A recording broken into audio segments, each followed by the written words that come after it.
శాంతి. ఈరోజు 26/1/26 జనవరి 26వ తేదీ. ఈరోజు మనందరికీ ఎంతో ప్రియమైనటువంటి పండుగ, జాతీయ పండుగ. ఈరోజు 77వ గణతంత్ర దినోత్సవాన్ని మనందరము జరుపుకుంటూ ఉన్నాము. గణతంత్రము చాలా సుందరమైనటువంటి ఈ మాట. ఈ సంవత్సరం మనము 77వ గణతంత్ర దినోత్సవం యొక్క థీమ్ ఏం తీసుకోవడం జరిగింది అంటే వందే మాతరం అనేటువంటి పాట, ఏదైతే మన జాతీయ గేయం అనేటువంటిది ఉందో అది తయారై 150 సంవత్సరాలైంది. కాబట్టి దాన్ని మనం మళ్ళీ సెలబ్రేట్ చేసుకోవడం జరుగుతుంది. అలాగే ఆత్మనిర్భర్ భారత్ అనేటువంటి థీమ్ని కూడా గవర్నమెంట్ తీసుకోవడం జరిగింది. మనందరము వీటన్నిటిని చాలా గౌరవిస్తూ మన జీవితంలో తీసుకుని వస్తూ అసలైనటువంటి గణతంత్ర దినోత్సవం అంటే ఏంటి, ఈ గణతంత్ర దినోత్సవాన్ని ఎలా జరుపుకోవాలి అనేటువంటి వీడియో కూడా తయారైంది. తప్పకుండా మీరందరూ దాన్ని చూడగలరు. మరి రోజు బాబా యొక్క సాకార రూపంలోని మధురమైన మహావాక్యాల్ని విందాము. మధురమైన పిల్లలు, మీరు అర్ధకల్పం ఎవరి భక్తినైతే చేశారో ఆ తండ్రియే స్వయంగా మిమ్మల్ని చదివిస్తున్నారు. ఈ చదువు ద్వారానే మీరు దేవీ దేవతలుగా అవుతారు. మీరు అర్ధకల్పం ఎవరి భక్తినైతే చేశారో ఆ తండ్రియే మిమ్మల్ని స్వయంగా చదివిస్తున్నారు. ఈ చదువు ద్వారానే మీరు దేవీ దేవతలుగా అవుతారు. ఈరోజు ప్రశ్న, యోగ శక్తి ద్వారా లభించే లిఫ్ట్లోని అద్భుతం ఏంటి? ఏం అద్భుతం ఉంది యోగ శక్తి ద్వారా? జవాబు, పిల్లలైన మీరు యోగ శక్తి రూపీ లిఫ్ట్ ద్వారా క్షణంలో పైకెక్కేస్తారు. అనగా క్షణంలో జీవన్ముక్తి వారసత్వం మీకు లభిస్తుంది. మెట్లు దిగడంలో 5000 సంవత్సరాలు పడుతుంది, మరియు ఎక్కడం ఒక్క క్షణంలో జరుగుతుందని మీకు తెలుసు. ఇదే యోగ శక్తి అద్భుతము. తండ్రి స్మృతి ద్వారా పాపాలన్నీ అంతమైపోతాయి. ఆత్మ సతోప్రధానంగా అయిపోతుంది. ఓం శాంతి. ఆత్మిక తండ్రి కూర్చొని ఆత్మిక పిల్లలకు అర్థం చేయిస్తారు. ఆత్మిక తండ్రి మహిమను పిల్లలకు వినిపించారు. తాను జ్ఞానసాగరుడు, సత్ చిత్ ఆనంద స్వరూపుడు, శాంతి సాగరుడు.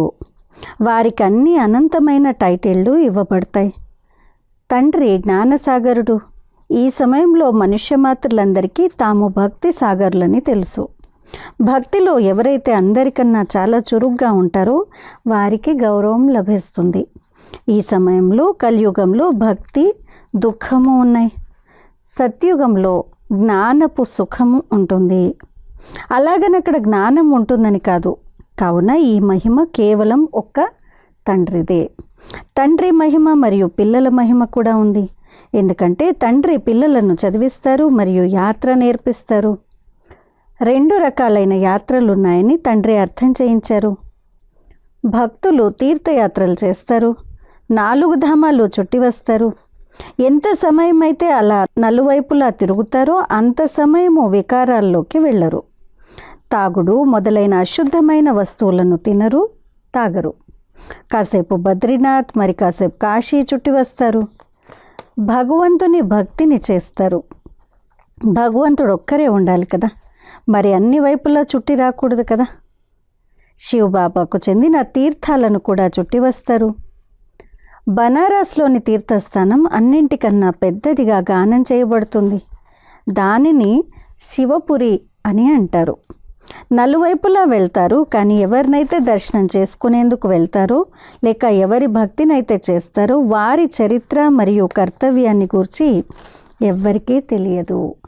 కావుననే దానిని అంధశ్రద్ధ అని అంటారు.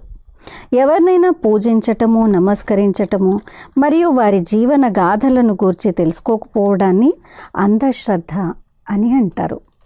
ఇంట్లో కూడా జరుపుకుంటారు. దేవీల పూజను ఎంతగానో చేస్తారు. మట్టితో లేక రాతితో దేవీలను తయారు చేసి వారిని ఎంతగానో సింగారిస్తారు. లక్ష్మి జడ చిత్రాన్ని తయారు చేస్తే వారిని తన చరిత్రను గూర్చి వినిపించమని అడగండి. అప్పుడు వారు సత్యుగపు మహారాణి అని అంటారు. త్రేతాయుగ మహారాణిగా సీత ఉంటుంది అని అంటారు. కానీ వీరు ఎంతకాలం రాజ్యం చేశారు? లక్ష్మీనారాయణల రాజ్యం ఎప్పటి నుండి ఎప్పటి వరకు కొనసాగింది అన్నది ఎవ్వరికీ తెలియదు. మనుషులు భక్తి మార్గంలో యాత్రలు చేసేందుకు వెళ్తారు. ఇవన్నీ భగవంతుణ్ణి కలుసుకునే ఉపాయాలు అని భావిస్తారు. శాస్త్రాలు చదవటం కూడా భగవంతుణ్ణి కలుసుకునే ఉపాయాలే, కానీ భగవంతుడు ఎక్కడున్నారు అని అంటే తాను సర్వవ్యాపి అని అనేస్తారు. చదువు ద్వారా మనం ఈ దేవి దేవతలుగా అవుతామని ఇప్పుడు మీరు తెలుసుకున్నారు. తండ్రి తామే స్వయంగా వచ్చి చదివిస్తారు. వారిని కలుసుకునేందుకు అర్ధకల్పం భక్తి మార్గం కొనసాగుతుంది. తండ్రి పావనంగా తయారు చేయండి మరియు మీరు ఎవరు అన్న మీ పరిచయాన్ని కూడా ఇవ్వండి అని అంటారు. ఆత్మ అయిన మీరు ఒక బిందువు.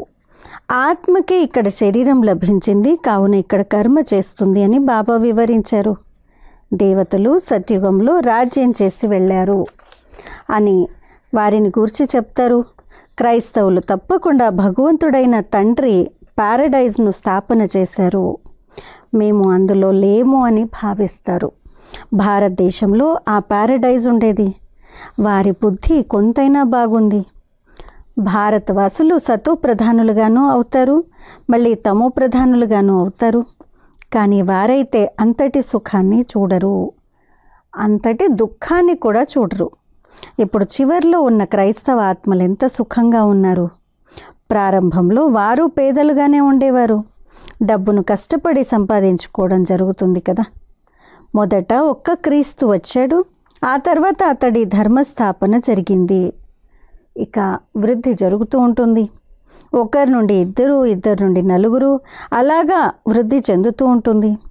ఇప్పుడు చూడండి క్రైస్తవుల వృక్షం ఎంత పెరిగిపోయిందో. దేవీ దేవత వంశమే పునాది. అది మళ్ళీ ఇక్కడ ఈ సమయంలో స్థాపన అవుతుంది. మొదట ఒక్క బ్రహ్మ, ఆ తర్వాత బ్రాహ్మణుల దత్తత తీసుకోబడిన సంతానం వృద్ధి నొందుతారు. తండ్రి చదివిస్తారు, కావున ఎంతోమంది బ్రాహ్మణులు తయారవుతారు. మొదట ఇతడొక్కడే ఉండేవాడు కదా. ఆ ఒక్కరి నుండి ఎంతగా వృద్ధి జరిగింది, ఇంకా ఎంతగా జరగనున్నది. ఎంతమంది సూర్యవంశీ చంద్రవంశీ దేవతలు ఉండేవారో అంతమంది మళ్ళీ తయారవ్వనున్నారు. మొదట ఒక్క తండ్రియే ఉంటారు, వారి ఆత్మ ఉండనే ఉంది. ఆ తండ్రి సంతానమైన ఆత్మలైన మనం ఎంతమంది ఉన్నాము? ఆత్మలైన మనందరికీ అనాది అయిన తండ్రి ఒక్కరే. మళ్ళీ సృష్టి చక్రం తిరుగుతూ ఉంటుంది. మనుష్యులందరూ సదా ఉండరు కదా. ఆత్మలు భిన్న భిన్న పాత్రలను అభినయించాలి. ఈ వృక్షపు మొట్టమొదటి కాండం దేవీ దేవతలది. మళ్ళీ దాని నుండి శాఖలు వెలువడతాయి. కావున పిల్లలు తాను వచ్చి ఏం చేస్తారు అన్నది బాబా కూర్చొని పిల్లలకు అర్థం చేయిస్తారు. ఆత్మలోని ధారణ జరుగుతుంది. తాను ఎలా వస్తారు అన్నది తండ్రియే కూర్చొని వినిపిస్తారు. పిల్లలైన మీరంతా పతితులుగా అయిపోయినప్పుడు స్మృతి చేస్తారు. సత్యత్రేతాయుగాల్లో మీరు సుఖంగా ఉన్నప్పుడు స్మృతి చేసేవారు కదా. ద్వాపర యుగం తర్వాత ఎప్పుడైతే దుఃఖాలు పెరిగిపోయాయో అప్పుడు హే పరంపిత పరమాత్మ తండ్రి అని పిలిచారు. అవును పిల్లలు, మీ పిలుపు విన్నాను. మీకేం కావాలి? తండ్రి మీరు వచ్చి పతితులను పావనంగా చేయండి. తండ్రి మేము చాలా దుఃఖితులుగా పతితులుగా ఉన్నాము, మీరు వచ్చి మమ్మల్ని పావనంగా చెయ్యండి అని మీరు నన్ను పిలిచారు. పావనము అని సత్యుగాన్ని అంటారు. ఈ విషయాలను కూడా తండ్రి స్వయమే కూర్చొని తెలియచేస్తారు. డ్రామా ప్లాన్ అనుసారంగా ఎప్పుడైతే సంగమయుగం ప్రారంభమవుతుందో, సృష్టి పాతబడుతుందో అప్పుడే నేను వస్తాను. సన్యాసులు కూడా రెండు రకాలుగా ఉంటారు. వారు హఠయోగులు, వారిని రాజయోగులు అని అనజాలరు అని మీరు అర్థం చేసుకున్నారు. వారిది హద్దులోని సంబంధము. ఇల్లు వాకిళ్లను వదిలి వెళ్ళి అడవుల్లో ఉంటారు. గురువులకు అనుచరులుగా అవుతారు. రాజా గోపీచంద్ను గూర్చి కూడా ఒక కథను వినిపిస్తారు. మీరు ఇల్లు వాకిళ్లను ఎందుకు వదిలారు, ఎక్కడికి వెళ్తారు అని అతడు అడుగుతాడు. శాస్త్రాల్లో ఎన్నో కథలున్నాయి. ఇప్పుడు బీకేలైన మీరు వెళ్ళి రాజులకు కూడా జ్ఞాన యోగాలను నేర్పిస్తారు. ఒక అష్టావక్ర గీత కూడా ఉంది. రాజుకు వైరాగ్యం కలిగినప్పుడు నన్ను ఎవరైనా పరమాత్మతో కల్పించగలరా అని దండోర వేయించినట్లుగా చూపిస్తారు. ఆ సమయం ఇదే. తండ్రిని కలుసుకునేందుకు కావలసిన జ్ఞానాన్ని మీరు వెళ్ళి రాజులకు కూడా ఇస్తారు కదా. ఏ విధంగా మీరు కలుసుకున్నారో అలా ఇతరులను కూడా కల్పించేందుకు ప్రయత్నిస్తారు. మేము మిమ్మల్ని స్వర్గాధిపతులుగా తయారు చేస్తాము, ముక్తి జీవన్ముక్తులను ఇస్తాము అని మీరు అంటారు. శివబాబాని స్మృతి చేయండి, ఇంకెవ్వరిని స్మృతి చేయకండి అని మీరు వారికి చెప్పండి. మీ వద్ద కూడా ప్రారంభంలో కూర్చుంటూ ఒకరినొకరు చూసుకుంటూ ధ్యానంలోకి వెళ్ళిపోయేవారు కదా. చాలా అద్భుతంగా అనిపించేది. వీరిలో బాబా ఉండేవారు కదా.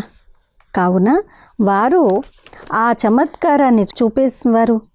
అందరి దారాన్ని తన వైపుకు లాక్కొనేవారు. బాబ్ దాదాలు ఇరువురు కలిసి ఉన్నారు కదా. శ్మశాన రూపాన్ని తయారు చేసేవారు. శంశాన్ యోగ అని అంటారు కదా, శ్మశాన రూపాన్ని తయారు చేసేవారు. అందరూ బాబా స్మృతిలో పడుకోండి అని అనేవారు. దాంతో అందరూ ధ్యానంలోకి వెళ్ళిపోయేవారు. అంటే అందరినీ అలా హాల్లో తెల్లటి వస్త్రాన్ని పరిచి దానిపైన అందరూ పడుకునేవాళ్ళు, బాబా స్మృతిలో ఉండేవాళ్ళు. బాబా మమ్మ ఒక్కొక్కరికి వచ్చి పడుకున్నటువంటి పిల్లలకి వారు వచ్చి నిలబడి దృష్టినిచ్చేవారు. దృష్టిని తీసుకున్న వెంటనే ఆ ఆత్మ బాబా దగ్గరికి ఎగిరిపోయేది. ఎంతగా ఎగిరిపోయేదంటే ఈ శరీరం నుంచి పూర్తిగా అతీతంగా అయిపోయినటువంటి స్థితి. ఎలా అయితే శ్మశానంలో డెడ్ బాడీకి, శవానికి ఏమీ అర్థం కాదో, ఏమీ తెలీదో, ఈ దేహం యొక్క భానం అనేటువంటిదే ఉండదో, అలాంటి స్థితిని వారు అనుభవం చేసేవారు. బాబా దాన్ని రోజు గుర్తు చేస్తున్నారు. ఏమన్నారు? శ్మశాన రూపాన్ని తయారు చేసేవారు, అందరూ బాబా స్మృతిలో పడుకోండి అనేవారు. దాంతో అందరూ ధ్యానంలోకి వెళ్ళిపోయేవారు. ఇవన్నీ శివబాబా చతురతలు. దీన్ని చాలామంది ఇంద్రజాలంగా భావించేవారు. ఇదంతా శివబాబా ఆట. బాబా ఇంద్రజాలికుడు, వ్యాపారి, రత్నాకరుడు కదా. బాబా ఇంద్రజాలికుడు, సౌదాగర్, రత్నాగర్, జాదుగర్, 3. బాబా ధోబీ కూడా, చాకలివాడు కూడా, అలాగే కంసాలి మరియు వకీలు కూడా. అందరినీ రావణుని జైలు నుండి వారు విడిపిస్తారు. హే పతిత పావన, హే దూరదేశ నివాసి, మీరు వచ్చి మమ్మల్ని పావనంగా తయారు చేయండి అని అందరూ వారినే పిలుస్తారు. మీరు పతిత ప్రపంచంలోకి రండి, పతిత శరీరంలోకి రండి, మీరు వచ్చి మమ్మల్ని పావనంగా తయారు చేయండి అని అంటారు. ఇప్పుడు మీరు దాని అర్థాన్ని కూడా తెలుసుకున్నారు. బాబా వచ్చి తెలియచేస్తారు. మీరు నన్ను రావణుని దేశంలోకి పిలిచారు, నేనైతే పరంధామంలో కూర్చున్నాను, ఇప్పుడు ఇక సుఖధామంలోకి తీసుకువెళ్ళండి అని స్వర్గస్థాపనను చేసేందుకు నన్ను నరకంలోకి, రావణుని దేశంలోకి పిలిచారు. ఇప్పుడు వారు పిల్లలైన మిమ్మల్ని తీసుకువెళ్తారు కదా. కావున ఇప్పుడు ఇది డ్రామా. నేను మీకు ఏ రాజ్యాన్ని అయితే ఇచ్చానో అది పూర్తయింది. మళ్ళీ ద్వాపరయుగం నుండి రావణ రాజ్యం ప్రారంభమైంది. పంచవికారాల్లో పడిపోయారు. దానికి గుర్తుగా జగన్నాథపురిలో చిత్రాలు కూడా ఉన్నాయి. మొదటి నంబర్లో ఎవరైతే ఉన్నారో వారే మళ్ళీ 84 జన్మలను తీసుకుని ఇప్పుడు చివరిలో ఉన్నారు. మళ్ళీ వారే మొదటి నంబర్లోకి వెళ్ళాలి. ఇక్కడ బ్రహ్మ కూర్చున్నారు, అలాగే విష్ణువు ఉన్నాడు. వీరిరువురికి పరస్పరం సంబంధం ఏంటి? ఇది ప్రపంచంలో ఎవ్వరికీ తెలియదు. బ్రహ్మకి విష్ణువుకి పరస్పర సంబంధం ఏంటి తెలీదు. బ్రహ్మ సరస్వతులు కూడా నిజానికి సత్యుగ అధిపతులైన లక్ష్మీనారాయణలుగా ఉండేవారు. ఇప్పుడు నరకాధిపతులుగా ఉన్నారు. ఇప్పుడు లక్ష్మీనారాయణలుగా అయ్యేందుకు ఈ తపస్సు చేస్తున్నారు. దిల్వాడా మందిరంలో పూర్తి స్మృతి చిహ్నాలు ఉన్నాయి. తండ్రి కూడా ఇక్కడికే వచ్చారు. కావున ఇప్పుడు ఆబు అన్ని తీర్థాలకు, సర్వధర్మాల తీర్థాలకు ముఖ్యమైన తీర్థస్థానం అని కూడా వ్రాస్తారు. శాంతి స్తంభం పైన మనం చూస్తే భారతదేశం అన్ని దేశాల కంటే చాలా మహాన్ దేశము, ఆబు అన్ని తీర్థాల కంటే చాలా సర్వశ్రేష్ఠ తీర్థము. ఈ రహస్యాన్ని మొత్తం అందరికీ తెలియపరచండి అని రాసుంది కదా. సో బాబా అది గుర్తు చేస్తున్నారు. ఎందుకంటే తండ్రి ఇక్కడికే వచ్చి సర్వధర్మాలకు సద్గతిని చేస్తారు. మీరు శాంతిధామానికి వెళ్ళి మళ్ళీ స్వర్గంలోకి వెళ్తారు. మిగిలిన వారంతా శాంతిధామంలోకి వెళ్ళిపోతారు. అవి జడమైన స్మృతి చిహ్నాలు, ఇది చైతన్యమైంది. ఎప్పుడైతే మీరు చైతన్యంలో ఆ విధంగా అయిపోతారో అప్పుడు ఇక ఈ మందిరాలు మొదలైనవన్నీ అంతమైపోతాయి. మళ్ళీ భక్తి మార్గంలో ఈ స్మృతి చిహ్నాలను తయారు చేస్తారు. ఇప్పుడు మీరు స్వర్గ స్థాపనను చేస్తున్నారు. స్వర్గం ఎక్కడో పైన ఉందని మనుషులు భావిస్తారు. ఇదే భారతదేశం స్వర్గంగా ఉండేదని, ఇప్పుడు నరకంగా ఉందని ఇప్పుడు మీరు అర్థం చేసుకున్నారు. ఈ చక్రాన్ని చూపించటంతోనే మొత్తం జ్ఞానమంతా బుద్ధిలోకి వచ్చేస్తుంది. ద్వాపరయుగం నుండి ఇతర ధర్మాలు వస్తాయి. కావున ఇప్పుడు ఎన్ని ధర్మాలు ఉన్నాయో చూడండి. ఇది ఇనుప యుగము. ఇప్పుడు మీరు సంగమంలో ఉన్నారు. సత్యుగంలోకి వెళ్ళేందుకు మీరు పురుషార్థం చేస్తారు. కలియుగంలో అందరూ రాతి బుద్ధి కలవారిగా ఉన్నారు. సత్యుగంలో మళ్ళీ పారస బుద్ధి కలవారిగా ఉంటారు. మీరే పారస బుద్ధి కలవారిగా ఉండేవారు, మళ్ళీ మీరే రాతి బుద్ధి కలవారిగా అయ్యారు.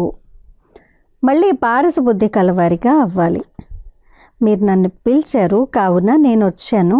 మరియు కామాన్ని జయించినట్లయితే మీరు జగజ్జీతులుగా అయిపోతారు అని మీకు తెలియచేస్తాను అని ఇప్పుడు తండ్రి అంటారు. ముఖ్యమైనది ఈ వికారమే. సత్యుగంలో అందరూ నిర్వికారులు, కలియుగంలో అంతా వికారులు. పిల్లలు ఇప్పుడు నిర్వికారులుగా అవ్వండి అని బాబా అంటారు. 63 జన్మలు వికారాల్లోకి వెళ్ళారు. ఇప్పుడు ఇక ఈ అంతిమ జన్మ పవిత్రంగా అవ్వండి. ఇప్పుడు అందరూ మరణించవలసిందే. నేను స్వర్గ స్థాపనను చేసేందుకు వచ్చాను. కావున ఇప్పుడిక నా శ్రీమతంపై నడవండి. నేనేం చెప్తే అదే వినండి. ఇప్పుడు మీరు రాతి బుద్ధి కలవారి నుండి పారస బుద్ధి కలవారిగా అయ్యేందుకు పురుషార్థం చేస్తున్నారు. మీరే మెట్లను పూర్తిగా దిగుతారు, మళ్ళీ ఎక్కుతారు. మీరు జిన్నుభూతం వంటివారు. జిన్నుభూతం కథ ఒకటి ఉంది కదా. నాకు ఏదో ఒక పనివ్వు అని అది అడిగితే, అచ్చా మెట్లెక్కు, ఎక్కిన తర్వాత మళ్ళీ దిగు, ఆ తర్వాత మళ్ళీ ఎక్కు అని రాజు అన్నట్లుగా చెప్తారు. అసలు భగవంతుడికి ఏమీ అవసరమని ఈ మెట్లు ఎక్కిస్తూ ఉంటాడు మరియు దించుతూ ఉంటాడు అని చాలామంది మనుషులు అంటారు. భగవంతుడికి ఏమైందని ఇటువంటి మెట్లను తయారు చేశాడు అని అంటారు. ఇది అనాది అయిన ఆట అని బాబా వివరిస్తారు. మీరు 5000 సంవత్సరాల్లో 84 జన్మలను తీసుకున్నారు. మీకు కిందకు దిగేందుకు 5000 సంవత్సరాలు పట్టింది. మళ్ళీ క్షణంలో పైకి వెళ్ళిపోతారు. ఇది మీ యోగ బలం లిఫ్ట్. స్మృతి చేసినట్లయితే మీ పాపాలు అంతమైపోతాయని బాబా అంటారు. తండ్రి రావడంతో క్షణంలో మీరు పైకెక్కిపోతారు. మళ్ళీ కిందకు దిగడంలో 5000 సంవత్సరాలు పట్టాయి. కళలు తగ్గిపోతూ ఉంటాయి. ఎక్కేందుకు లిఫ్ట్ ఉంది. క్షణంలో జీవన్ముక్తి లభిస్తుంది. సతో ప్రధానులుగా అవ్వాలి. మళ్ళీ మెల్లమెల్లగా తమో ప్రధానులుగా అవుతారు. అందుకు 5000 సంవత్సరాలు పడతాయి. అచ్చా, మళ్ళీ తమో ప్రధానుల నుండి సతో ప్రధానులుగా ఒక్క జన్మలో అవ్వాలి. ఇప్పుడు నేను మీకు స్వర్గ రాజ్యాధికారాన్ని ఇస్తున్నప్పుడు మీరు పవిత్రంగా ఎందుకు అవ్వరు? కానీ కామానికి క్రోధానికి కూడా వశం అవుతారు కదా. వికారాలు లభించకపోవడంతో భార్యను కొడతారు, బయటకు వెళ్ళగొడతారు, మంటలు అంటించేస్తారు. అబలలపై ఎన్నో అత్యాచారాలు జరుగుతాయి. ఇవి కూడా డ్రామాలో రచింపబడి ఉన్నాయి. अच्छा मीठे मीठे सिकिलदे बच्चों प्रति माता पिता बाप दादा का याद प्यार और गुड मॉर्निंग. रूहानी बाप की रूहानी बच्चों को नमस्ते. हम रूहानी बच्चों की रूहानी माता पिता बाप दादा को याद प्यार गुड मॉर्निंग और नमस्ते. ధారణ కొరకు ముఖ్య సారము. మొదటి పాయింట్, జగత్తుకు అధిపతులుగా తయారయ్యేందుకు లేక విశ్వ రాజ్యాధికారాన్ని తీసుకునేందుకు ముఖ్యంగా కామ వికారంపై విజయాన్ని పొందాలి. తప్పకుండా సంపూర్ణ నిర్వికారులుగా అవ్వాలి. సెకండ్ పాయింట్, ఏ విధంగా మనకు తండ్రి లభించారో అలా అందరినీ తండ్రితో కలిపేందుకు ప్రయత్నించాలి. తండ్రి యొక్క సత్య పరిచయాన్ని ఇవ్వాలి. సత్యమైన యాత్రను నేర్పించాలి. ఈరోజు వరదానము, అష్టశక్తి స్వరూప భవ. దుఃఖపు ప్రపంచం మీ ముందు ఉన్నా కూడా దుఃఖరహిత పురపు రాజ్యాధికారాన్ని అనుభవం చేసుకునే అష్టశక్తి స్వరూప భవ. దుఃఖము మరియు దుఃఖరహిత స్థితి యొక్క జ్ఞానము ఇప్పుడే ఉంది.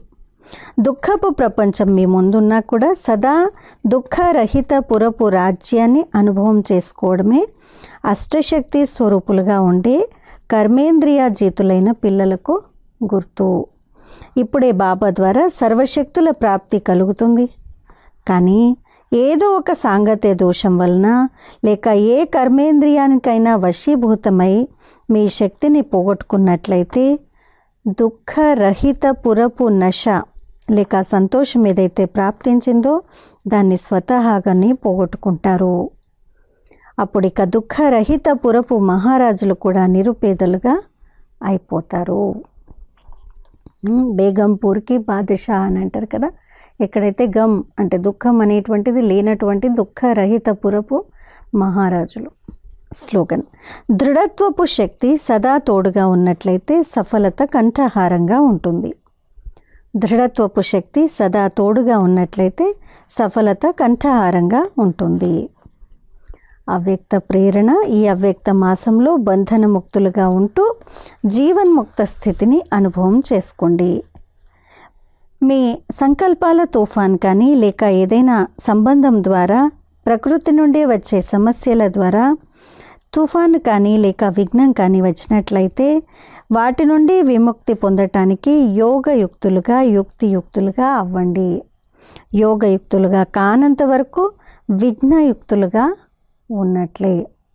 యోగయుక్తులుగా కాకపోతే విఘ్నాలు వస్తూనే ఉంటాయి, విఘ్నయుక్తులుగా ఉంటారు అంటున్నారు.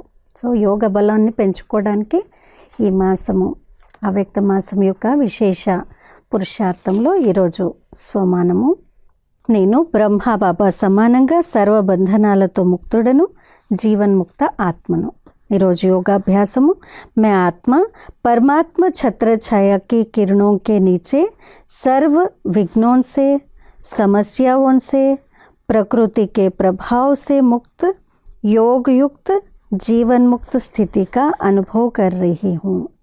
నేను ఆత్మను పరమాత్మ ఛత్రఛాయ యొక్క కిరణాల క్రింద సర్వ విఘ్నాల నుండి, సమస్యల నుండి, ప్రకృతి యొక్క ప్రభావం నుండి ముక్తులుగా యోగయుక్తంగా జీవన్ముక్త స్థితిని అనుభవం చేస్తున్నాను.